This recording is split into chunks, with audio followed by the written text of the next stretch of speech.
ایک منزل سفر مکمل ہو گیا۔ اب وہ زمانے میں بھی جو ہے ایسے اسٹاپ آتے تھے، جیسے ہمارے زمانے میں گاؤں آتے، پاٹے آتے، کھیڑے آتے، پھاٹے آتے، ڈھابے آتے۔ وہ زمانے کے اندر بھی ایک ترتیب تھی کہ لوگ اپنا جب سفر کرتے تھے تو منزل ہوتی تھی، ایک منزل ہوتی تھی 72 کلومیٹر کی۔ وہ جب مکمل ہو جاتی تھی لوگ رکتے تھے اور پھر وہاں پہ کھانے وغیرہ کے لیے رکتے تھے، کھانا وغیرہ پکاتے تھے اور پھر وہیں قیام کرتے تھے، پھر اگلا سفر دوسرے دن شروع کرتے تھے۔ اب یہ لوگ بھی روانہ ہوئے تو معبد قبیلہ بنو خزاعہ کی ایک عورت تھی، اس کا اس جگہ پہ کچھ ایسا اس زمانے میں ایک سسٹم تھا جس کے تحت وہ آنے جانے والے مسافروں کو دودھ وغیرہ پلاتی تھی، کھانا کھلاتی تھی، پانی وغیرہ پلاتی تھی، لوگ اس کے بدلے میں اس کو کچھ دے دیتے تھے۔ اللہ کے نبی صلی اللہ علیہ وسلم اور حضرت ابو بکر صدیق، عامر ابن فہیرہ، عبداللہ ابن اریقط، یہ پورا قافلہ بھی غیر معروف راستے سے ہوتے ہوئے اس کے معبد کے مکان پر پہنچا۔ ان لوگوں نے بھی وہاں پہ قیام کیا اور اپنی ضروریات وغیرہ سے فارغ ہوئے۔ اب یہ لوگ جب وہاں پہ رکے ہوئے تھے، اس لیے کہ ابھی یہ لوگ مکے سے زیادہ دور نہیں گئے تھے، تو وہ جو 100 اونٹوں کے انعام کا اعلان ہوا تھا، تو 100 اونٹوں کے جو جو بھی لوگ جو ہے وہ 100 اونٹوں کے لالچ میں اللہ کے نبی صلی اللہ علیہ وسلم کو اور یہ قافلے کو تلاش کر رہے تھے، انہی لوگوں میں سے ایک سراقہ ابن مالک ابن جعشم یہ بھی ایک تھے، جو مشرکین مکہ کے بڑے پہلوانوں میں شمار ہوتے تھے، تو ان کی بھی اپنی ایک جماعت تھی۔ انہیں مکے کے اندر کسی نے ان کے سامنے یہ کہا کہ میں نے 3 لوگوں کو اس راستے سے جاتے ہوئے دیکھا ہوں۔ تو انہوں نے کہا ارے وہ کوئی اور لوگ ہوں گے، مجھے پتا ہے محمد ابن عبداللہ وہ لوگ ادھر نہیں گئے، وہ تیسری طرف گئے۔ ان کا یہ بولنے کا مقصد یہ تھا کہ یہ صرف مجھے اکیلے کو معلوم ہونا،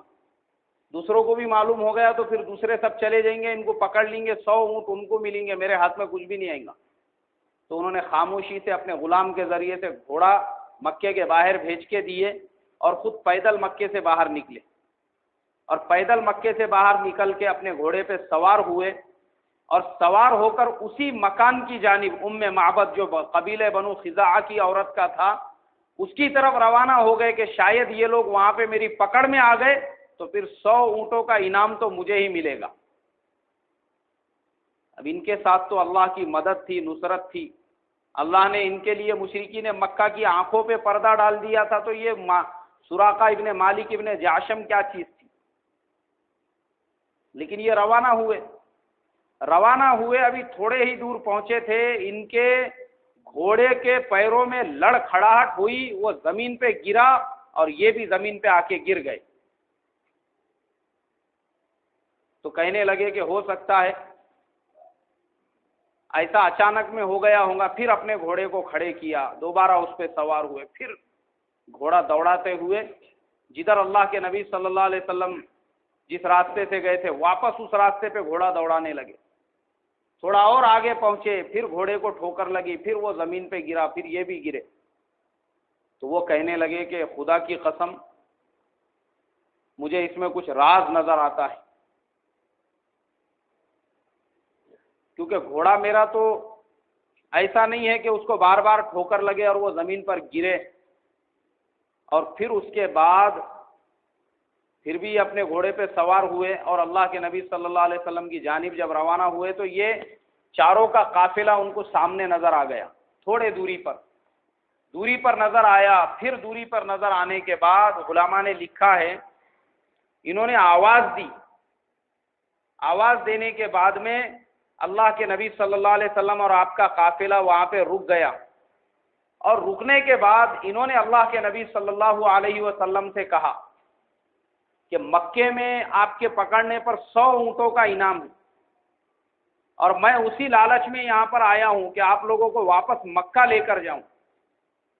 اللہ کے نبی صلی اللہ علیہ وسلم نے کہا کہ سراقہ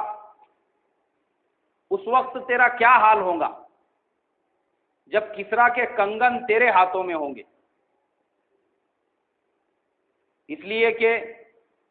کسرا جو ہے وہ دنیا کی سپر پاور طاقت تھی، وہاں کا جو بادشاہ تھا اس کے ہاتھ میں سونے کے کنگن تھے جس میں چاروں طرف سے ہیرے لگے ہوئے تھے۔ وہ کہنے لگے کہ حضور ایسا کیسے ہو سکتا ہے، یہاں تو میرے پاس لڑنے کے لیے تلوار نہیں ہے، لوہے کی زرہ نہیں ہے، کچھ بھی نہیں ہے، اور کسرا کے کنگنوں کا خواب میں کیسے دیکھ سکتا ہوں؟ اللہ کے نبی صلی اللہ علیہ وسلم نے فرمایا کہ سراقہ وہ وقت آئے گا، کسرا کے خزانے مسلمانوں کے قدموں میں ہوں گے اور اس کے کنگن میں اسے تیرے ہاتھوں میں دیکھ رہا ہوں۔ کہا کہ حضور ایسا ہوگا؟ یعنی وہ تو اللہ کے نبی صلی اللہ علیہ وسلم کو نام سے کہتے تھے، کہنے لگے یا محمد، کیا ایسا ہوگا؟ اللہ کے نبی صلی اللہ علیہ وسلم نے کہا ہاں ایسا ہوگا، اس سے بھی زیادہ ہوگا۔ تو کہنے لگے اگر ایسا ہوگا تو پھر مجھے آپ ایک امان نامہ لکھ کر دے دیجئے، آپ کی طرف سے مجھے ایک NOC دے دیجئے جس کے اندر یہ لکھا ہو کہ سراقہ کو ہماری طرف سے امان دی جاتی ہے کہ جب بھی کبھی واپس مسلمانوں کا مکے پر قبضہ ہوگا، آپ مکے میں آئیں گے تو میری جان بخش دی جائیں گی۔ ابھی دیکھو اللہ کے نبی صلی اللہ علیہ وسلم کی نظریں کیا دیکھ رہی ہیں، اور سراقہ ایک کافر ہے، مشرک ہے، لیکن اس نے آپ کی بات کو قبول کر لیا، آپ کی سچائی کو مان لیا اور کہنے لگا کہ نہیں، آپ اگر بول رہے ہیں تو پھر وہ بات جھوٹ نہیں ہو سکتی۔ حالانکہ ابھی مسلمان نہیں ہوا، یہ فتح مکہ کے بعد مسلمان ہوئے، لیکن یقین آ گیا دل کے اندر کہ محمد صلی اللہ علیہ وسلم کوئی بات اگر کہہ رہے ہیں تو یہ بات 100% ہونے ہی والی ہے۔ آپ نے حضرت ابو بکر صدیق رضی اللہ تعالیٰ عنہ کو حکم دیا،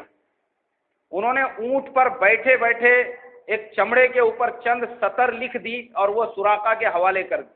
سراقہ نے اسی کو امان نامے کے طور پہ اپنے ساتھ میں لے لیا اور واپس مکے کی طرف روانہ ہو گیا۔ اب میرے محترم بزرگوں، تاریخ کی کتابیں اگر ہم اٹھا کر دیکھیں گے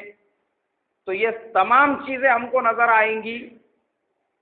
کہ اللہ کے نبی صلی اللہ علیہ وسلم نے جب مکے کو فتح کیا تو یہی سراقہ بن مالک اسی چمڑے کو لے کر آپ کی خدمت میں پہنچا اور کہا کہ حضور یاد ہے وہ وقت جب آپ مکے سے مدینے کی طرف ہجرت کر رہے تھے اور میں نے آپ کو روکا تھا اور آپ نے مجھے یہ امان دی تھی، یہ آپ کا امان لیٹر میرے پاس میں ہے۔ اللہ کے نبی صلی اللہ علیہ وسلم نے سراقہ کی جان بخش دی۔ جان بخشنے کے علاوہ سراقہ مسلمان ہو گیا،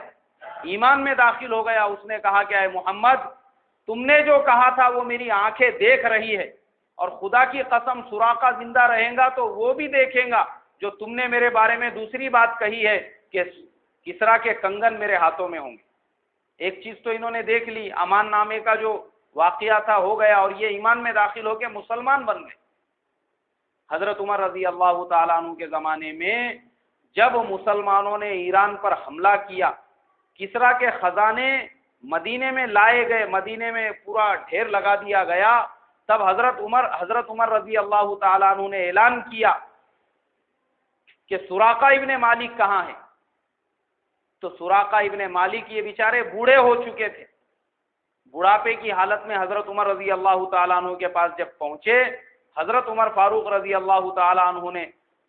کسرا کے کنگن نکالے اور ان کے حوالے کیے اور کہا کہ سراقہ یہ وہی کنگن ہے جس کے بارے میں اللہ کے نبی صلی اللہ علیہ وسلم نے تم کو بشارت دی تھی